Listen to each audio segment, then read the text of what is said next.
What is up guys, TGRage here from the MPA Producers, and today I'm going to be showing you 3 different techniques of sidechaining inside FL Studio. So let's get on with the video. You look different to me these days.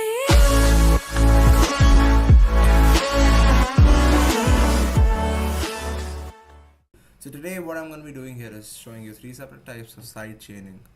Now here we have a simple pad running. So that's the pad with a kick pattern running. Now generally how I sidechain is I'm gonna come here on the kick and let me just unlink this. I'm gonna right click on this place and choose sidechain to this track.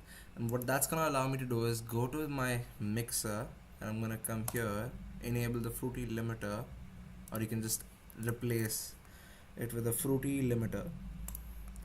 Go to compressor, right click on sidechain and choose kick 2, and then you can mess with the knee and the ratio. They're basically changing some values that affect the sidechain, and then threshold is the main value which is going to decide how much you're going to be ducking.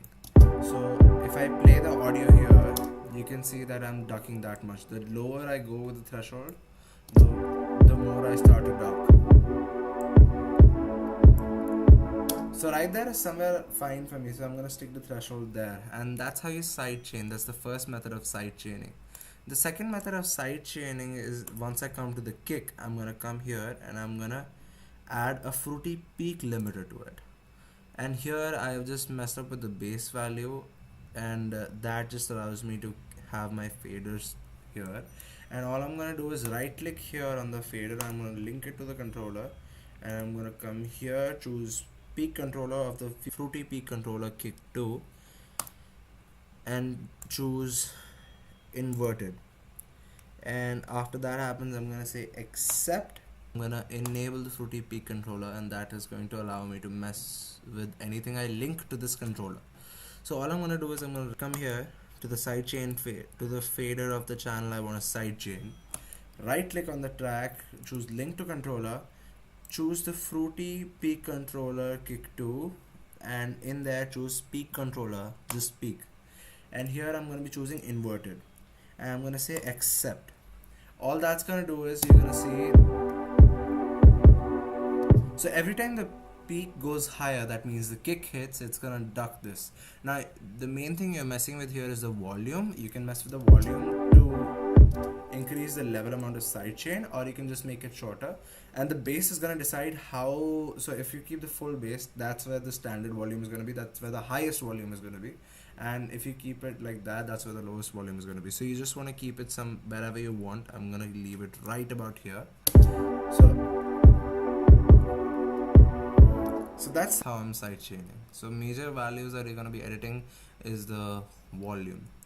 Now that was another method of doing sidechaining. The last method that I'm going to show you today is if you just right click and choose create automation clip. I've already made an automation clip which is right here, so I won't be doing that, but you just click on create automation clip and you can choose whatever you want.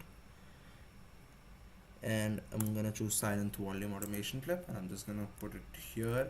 And all I've done is I've made a very small automation clip.